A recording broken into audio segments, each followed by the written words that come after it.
BBC World Service Facebook page. That's facebook.com/BBC World Service. 2 weeks after some 200 Nigerian girls were abducted from their school in the northeastern state of Borno, there are reports that they've been taken across the border into Cameroon and Chad. An official from the Joint Task Force, which works with the local police and military, told the BBC that there had been several sightings. The authorities are reported to have tried to make contact with the kidnappers to negotiate the girls' release. Boko Haram has been blamed for the abductions, although there's been no statement from the group.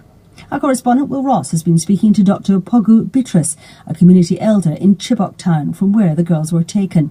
Dr. Bitrus says he's information that some of the girls have been sold off to be married. We voiced over his answers because of the poor quality of his mobile phone line. Since we learned of the crossing over to neighbouring countries, that's Cameroon and Chad, of some of these girls, and the ceremony where some of them have been married off to insurgents at bride price, that we have learned of 2,000 naira, we haven't heard anything yet.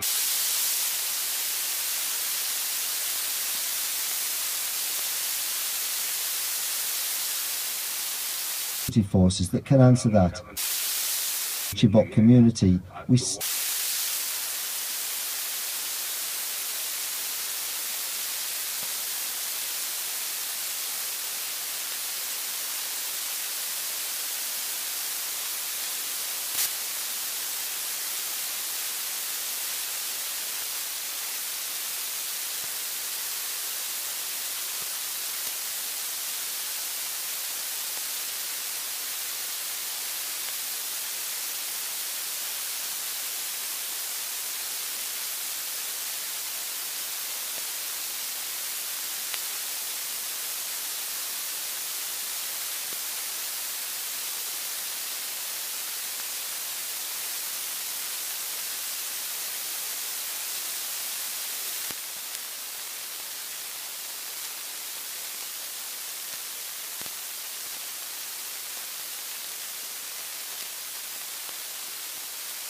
we cannot verify it, but we believe it's the insurgents. The insurgents are the captors. Kind of end slavery. You know, you go and capture a woman and then sell them off. So it's something like that. So we just believe they were sold to insurgents. For several weeks, the government of President Goodluck Jonathan has been saying it's winning the war against the extremists, but it's been unable to prevent bomb attacks and has come under considerable criticism over its handling of this crisis. Here are some voices from the streets of Abuka. I think they are handling it just the way they handle other security situations. They keep the citizens in the dark and then come out from time to time to tell us all is okay, while we all know all is not well. They don't really inform us what they're really doing, if they're really finding out how the people got missing, what happened, what motivated them to commit such evil acts. It's very clear that it's been poorly handled.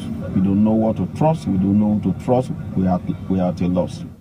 Some voices in the streets of Abuka. You're listening to Global News. Officials in Iraq say at least 10 people have been killed in twin bomb attacks at a market in the town of Sadia, northeast of Baghdad.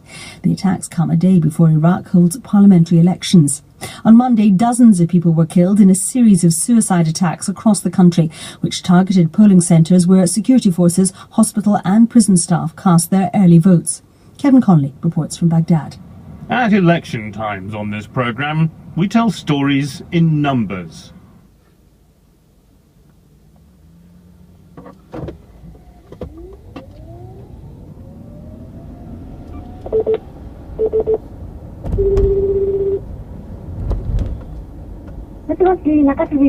はい、郡山さんいますか？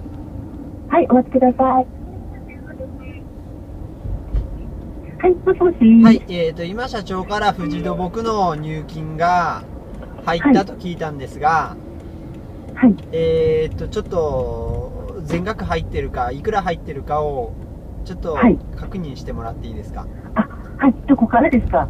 藤戸僕だから。藤戸僕。藤戸僕さんから。サンキューですよね。間違いなく、いや、サンキューじゃないですよ。産休じゃない。調べてみます。ただ、多分インターネット、はい。